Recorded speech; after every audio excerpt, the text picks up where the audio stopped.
Hello बच्चों, क्या हाल चाल। तो आप सभी लोगों को अपना प्यारा सा अपना एसबीसी चैनल पर बहुत बहुत वेलकम। और मेरी शेष श्रेणियों त्रिभुज का पार्ट नंबर 1 मतलब 6.1 हम लोग को क्लियर हो चुका था। आज हम लोग उससे उसके आगे इंपॉर्टेंट थ्योरम लेकर आ चुके हैं जिसका नाम है मेरे शेष श्रेणियों थेल्स प्रमेय। कौन प्रमेय? थेल्स प्रमेय।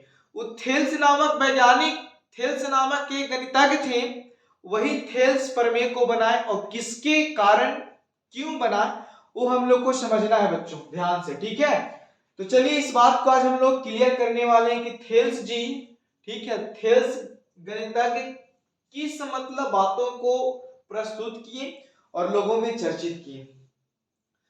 तो देखो मेरे बच्चों, कहा जाता है कि थेल्स प्रमेय या बोर्ड एग्जाम में 5 नंबर क्या आता है, ठीक है। तो थेल्स प्रमेय क्लियर करने के पहले हम लोग को जानना होता है लाडलो कि थेल्स का कथन क्या है। तो समझते हैं मेरे परिंदों, थेल्स का कथन कहता है कि यदि किसी त्रिभुज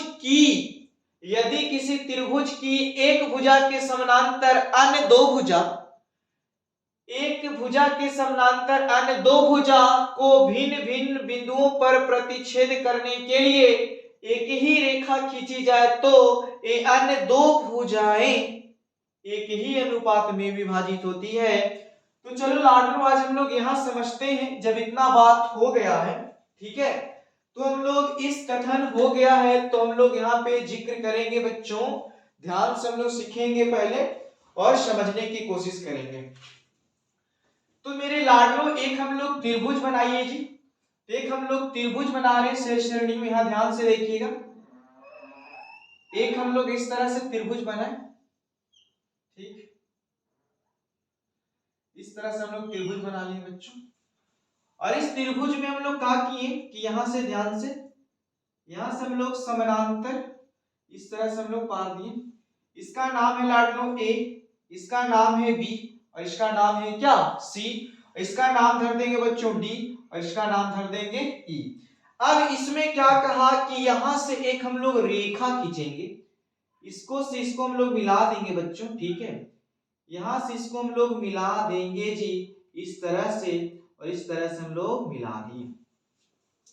उसी तरह से मेरे शेर बहादुर इसको भी मिला देंगे हम लोग मस्ती से, एकदम धीरे धीरे बारीकी से, तो हम लोग को ऐसा बन जाएगा। ये हम लोग को एकदम सॉलिड बनाना है परिंदों, ठीक है, ऐसे।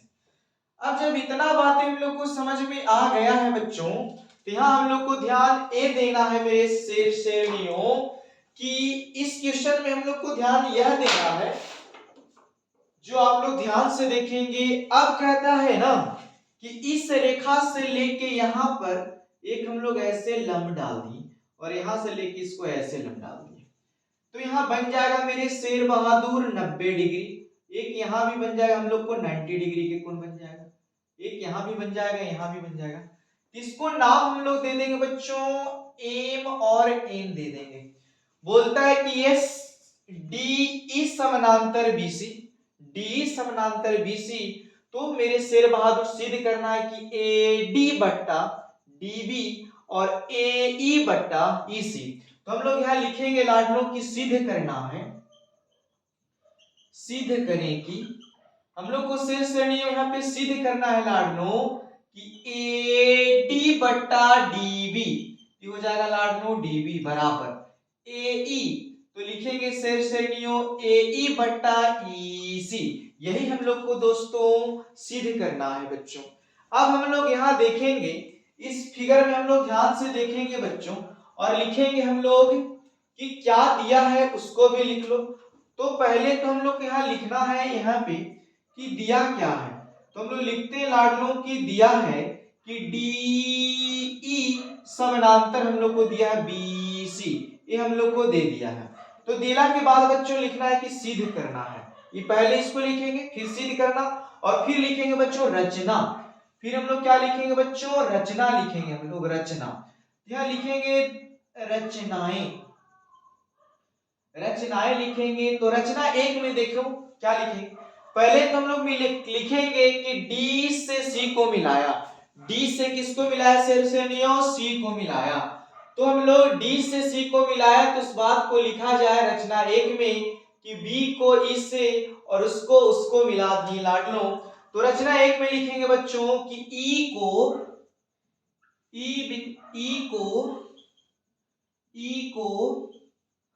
बी बिंदु से और डी को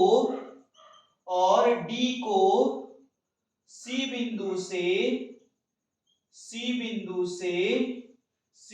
से बच्चों मिलाया। इसको क्या कर दिए हम लोग बच्चों, मिला दिए। ठीक है, उसी तरह से हम लोग देखेंगे बच्चों यहाँ पे कि डी से एई पर, डी से यहां लिखेंगे रचना 2 में बच्चों कि डी से एई पर, डी से एई पर डीएन लंब खींचा, डीएन लंब तथा लिखेंगे बच्चों, तथा लिखेंगे यह देखो डी से एई पर, तो आपके लिखेंगे बच्चों ई से एडी पर, तो लिखेंगे बच्चों ई से एडी पर कैसे पर बच्चों, एडी पर क्या लिखेंगे, एडी पर एम ई, कौनी एम ई, एडी पर एम ई लंब खींचा मेरे लाडलों। चलिए, तो लिखने वाली बातें हो गई बच्चों। तो आपको ध्यान से देखना है, ये जो कथन है उसको याद करना है। तो पहले हमने लिखेंगे, दिया है कि डीई समानांतर बीसी, ए लिख दिए। फिर लिखेंगे सीधे क्या करना है मेरे श्रेणियों, तो एडी बटा डीबी, तो लिख दिए एडी बटा डीबी, और फिर एई बटा ईसी, ये लिख दिए। रचना में क्या किया मेरे प्यारे बच्चों कि रचना में मेरे शिष्यों यहां ध्यान से देखेंगे कि ई से बी को मिलाया और डी से सी को मिलाया रचना एक में। फिर लिखेंगे डी से एई पर, कहता है कि एई पर क्या लिखें, एई पर डीएन लंब खींचा, और बोलता है कि ई से एडी पर एम ई लंब खींचा। ये रचना हो गया बच्चों। जब इतना बात हो जाएगी तो यह त्रिभुज है, तो त्रिभुज पर विचार होगा मेरे लाडलों।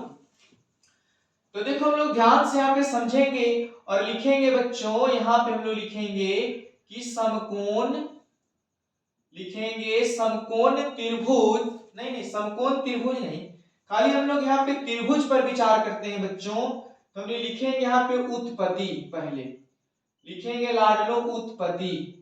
तो उत्पत्ति में लिखेंगे मेरे श्रेणियों कि त्रिभुज एडीई का क्षेत्रफल, एडीई का क्षेत्रफल, एडीई का क्षेत्रफल। तो क्षेत्रफल का सूत्र होता है बच्चों 1/2 होता है हम लोग को आधार, क्या होता है, आधार गुने ऊंचाई, आधार गुने ऊंचाई। तो देखो बच्चों कि 1/2 के 1/2 आधार के बात हुआ ना, तो जिस भुजा, कहता है लाडलों कि जिस रेखा पर लंब खींची रहती है, जिस रेखा पर लंब खींची रहती है, तो लंब यहाँ है बच्चों, जिस पर लंब खींचा है तो एडी हम लोग को आधार हो जाएगा। तो हम लोग लिखेंगे बच्चों यहाँ से एडी हम लोग को आधार हो गया, और फिर लिखेंगे मेरे परिंदो, और जो लंब डाला होता है एम ई, हो जाएगा हम लोग को ऊंचाई हो जाएगा एम ई लिखो या ई एम लिखो, एम ई, ये हो जाएगा हम लोग को समीकरण 1 हो जाएगा। उसी तरह से मेरे शेर बहादुर आगे भी चलेंगे हम लोग, फिर लिखेंगे ई बी डी में, ई बी डी में, तो यहां लिखेंगे बच्चों हम लोग ई बी डी में, या लिखो डी ई बी में, तो जो भी लिखना है उसको हम लोग लिख सकते हैं। तो लिखेंगे बच्चों लोग त्रिभुज डीबीई का क्षेत्रफल, डीईबी का क्षेत्रफल मिलाओ, डीईबी का क्षेत्रफल, ए एरिया का क्षेत्रफल। ठीक है बच्चों, तो फिर सूत्र लिखेंगे हम लोग 1/2 गुन्ने, ये हो जाएगा हम लोग को बच्चों आधार गुन्ने ऊंचाई, आधार गुन्ने ऊंचाई, तो 1/2 के 1/2। अब इस त्रिभुज में देखेंगे कि आधार क्या है, तो देखो मेरे शेर यहाँ ध्यान से देखना है, यहाँ पे हम लोग को ध्यान से देखना है बच्चों की, देखो यहां से लेके देखो, यहां से ऐसे मिलाओ ना, ऐसे, यहां से ऐसे, यहां से ऐसे, यहां से जब हम लोग दोस्तों मिलाएंगे यहाँ पे बच्चों, तो यह एक त्रिभुज बनेगा। तो यहाँ पे अधिक कोण से, कौन कौन से, अधिक कोण से, अधिक कोण से, तो अधिक कोण से बच्चों, तो ये तो हम लोग को आधार हो गया जी, तो आधार हो गया बच्चों हम लोग को BD। लेकिन ऊंचाई बच्चों तो देखो ऐसे ऐसे ऐसे, तो यहाँ 90 डिग्री ती हो जाएगा हम लोग को ऊंचाई, 90 डिग्री ती हो जाएगा हम लोग इस त्रिभुज के लिए ऊंचाई। तो ऊंचाई होगा मेरे परिंदों ME होगा, और समीकरण 2 हो जाएगा। फिर से हम लोग चलेंगे बाबू, तो यहाँ लिखेंगे जी त्रिभुज ADE में, तो लिखेंगे बच्चों ADE का क्षेत्रफल, तो लिखेंगे बच्चों 1/2 गुने आधार गुने ऊंचाई, आधार गुने क्या, ऊंचाई।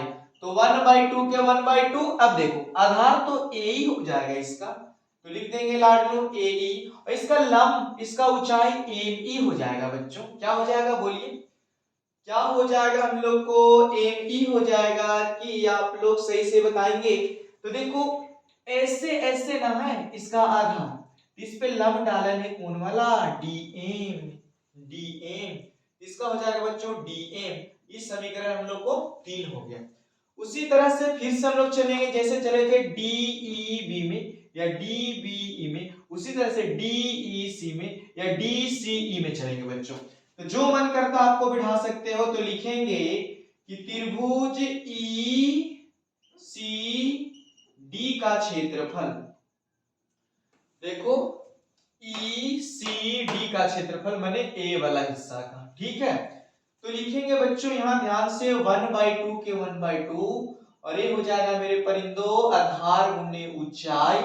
तो लिखेंगे बच्चों 1/2 के 1/2, और बोले हैं कि जब A होगा तो अधिक कोण से, कौन कौन से, अधिक कोण से, तो पहले A हम लोग को आधार हो गया, आधार हो गया बच्चों EC गुने, और जानते हो अब इन्हें से मैच करा, ऐसे ऐसे और ऐसे ऐसे बच्चों की त्रिभुज बन गया। इस पे लंब A हो जाएगा बच्चों, ऊंचाई हो जाएगा DN हम लोग को हो जाएगा ऊंचाई। अब देखो समीकरण 1 2 3 4 हम लोग ले आए लाडू। अब मस्ती से हम लोग यहाँ ध्यान देना है और हम बारीकी से बनाना है बच्चों। अब हम लोग लिखेंगे यहाँ दोस्तों फ्रॉम लिखेंगे समीकरण, समीकरण बच्चों, समीकरण 1 को भागा देना है 2 से, समीकरण 1 को भागा देना है किससे, 2 से। तो समीकरण 1 में देखेंगे मेरे बच्चों कि यहाँ दिया हुआ है कि त्रिभुज हम लोग को दिया हुआ ADE का क्षेत्रफल, तो बराबर लिखेंगे भाग देना है इसको से, तो लिखेंगे त्रिभुज DBE का क्षेत्रफल, तो क्षेत्रफल लिख देंगे बच्चों और मान बैठाइए इसका, इसका है 1/2 के 1/2, ये है AD गुने ये हो जाएगा ME हो जाएगा बट्टा 1/2 के 1/2 ये भी हो जाएगा बच्चों BD गुने हो जाएगा ME हो जाएगा। चलो तो इसको हम लोग काट पीट करेंगे, 1/2 से 1/2, ME से ME खत्म, ये बच गया बच्चों AD बट्टा BD, ये हो जाएगा हम लोग को समीकरण 5 हो जाएगा। ठीक है, आप रोमन में या कुछ में लिखना चाहते हैं कोई दिक्कत नहीं बच्चों।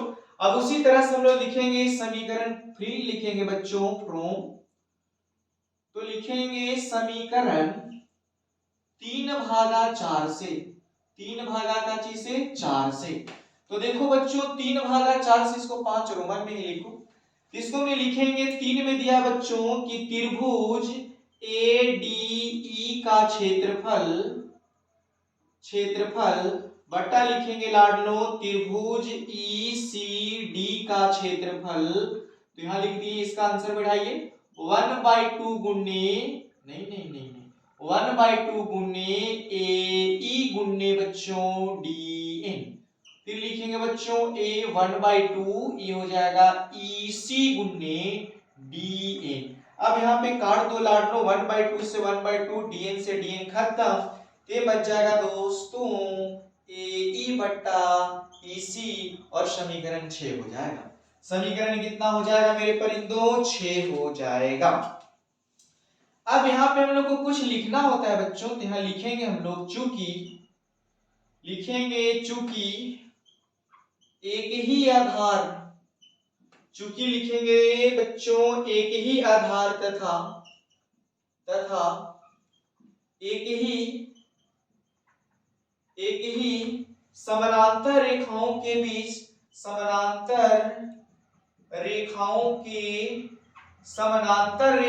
के बीच बने त्रिभुज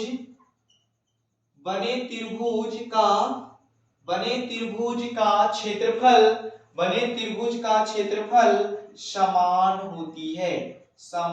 होता है। क्या होता है मेरे परिंदों? समान होता है। तो देखो बच्चों हम लोग यहाँ पे इसको मिलाएंगे और ध्यान से देखेंगे, यहाँ पे हम लोग को बनने वाला है, अब हम लोग को क्लियर होने वाला है बच्चों, ठीक है। तो हम ये देखेंगे बच्चों कि जब ए हो सकता है तो हम बताए थे अभी कि जो ए त्रिभुज होगा डी ऐसे डी ई बी ई वाला ए, और यहां से देखो डी सी ई, जो ई क्षेत्रफल है, ई क्षेत्रफल आपस में क्या हो जाएंगे बच्चों? बराबर हो जाएंगे। तो हम लोग लिख सकते हैं परिंदों, ध्यान से देखो, हम लोग यहां लिख सकते हैं कि लिख सकते हैं बच्चों हम लोग कि त्रिभुज डी ई बी में या लिखेंगे बच्चों कि त्रिभुज डी बी ई का क्षेत्रफल, मिलाओ, डी ई बी का क्षेत्रफल या डी बी ई का क्षेत्रफल बराबर होता है बच्चों ई सी डी का क्षेत्रफल, तो लिखेंगे त्रिभुज ई सी डी का क्षेत्रफल। ये दोनों क्षेत्रफल आपस में बिल्कुल बराबर है मेरे श्रेणियों, ठीक है। जब बराबर है ही तो अब हमने लिखेंगे बच्चों समीकरण 5 में, तो समीकरण 5 में चलते हैं और देखते हैं बच्चों कि समीकरण 5 में बच्चों 6 से समीकरण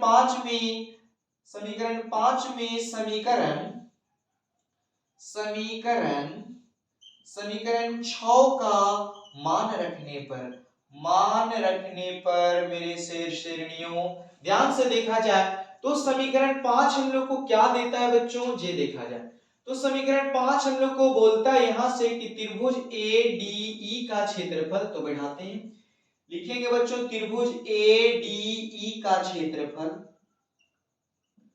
बट्टा लिखेंगे बच्चों 5 में त्रिभुज डी बी ई का क्षेत्रफल, त्रिभुज बी डी ई का क्षेत्रफल बराबर, ठीक है। 5 में क्या दिया? त्रिभुज ए डी ई का क्षेत्रफल, और फिर दिया बच्चों डी बी ई का क्षेत्रफल, केनू से लिखो आगे पीछे चल सकता है, ये हो जाएगा डी बी ई का क्षेत्रफल। इसका आंसर लाया बच्चों कि ए डी बट्टा ये हो जाएगा हम लोग को बी डी। ध्यान से हम लोग को यहां देना है मेरे लाडलों, कि ध्यान हम लोग को सिर्फ यहां देना है मेरे श्रेणियों, वही आपको समझना है और देखने की कोशिश करना है। तो हम लोग लिखेंगे बच्चों कि त्रिभुज ए डी ई का क्षेत्रफल बट्टा, अब यहां से देखो बच्चों कि डी बी ई का क्षेत्रफल, डी ई बी का क्षेत्रफल है ना, किन्हों से लिखो, मिल रहा है ना, डी बी ई का क्षेत्रफल, डी ई बी का क्षेत्रफल बराबर लिख सकते हैं लाडलो ई सी डी का क्षेत्रफल, इसकी जगह लिख सकते हैं ई सी डी का क्षेत्रफल। ध्यान से देखो जहां डी बी ई है तो यहां भी तो है कि डी ई बी का क्षेत्रफल बराबर ई सी डी, माने इतना की जगह इतना तो वही लिख दिए, इतना की जगह इतना बच्चों, और ये हम लोग को दिया है कि ये डी बट्टा हो जाएगा हम लोग को बी डी हो जाएगा। अब ध्यान से देखना हम लोग को कि ए डी ई मिलाएंगे 6 में मिलेगा, ए डी ई बट्टा ई सी डी का क्षेत्रफल दिया है बच्चों इधर कि ए ई बट्टा दिया हुआ है ई सी लाडलो, और इधर हम लोग को दिया है ए डी बट्टा हम लोग को बी डी। यही हम लोग को सिद्ध करना था परिंदों कि ए ई बट्टा ई सी और ए डी बट्टा, इसको आप सजा के इधर लिख सकते हो, इधर हम लोग सजा के लिख सकते हैं लाडलो कि ए डी बट्टा हो जाएगा बी डी बराबर लिखेंगे AE बटा हो जाएगा AC। यही हम लोग को बच्चों सिद्ध करना था। क्या करना था बच्चों? सिद्ध करना था। तो अगर आपको इस वीडियो से कुछ सीखने को मिलता है मेरे से सरिंदो परिंदो, ठीक है, तो आप इस वीडियो को अपने दोस्तों में शेयर करें और इस पूरे भारतवर्ष में भी शेयर करें। थैंक यू बच्चों, फिर हम लोग नेक्स्ट वीडियो में मिलते हैं। अभी के लिए आपको अलविदा।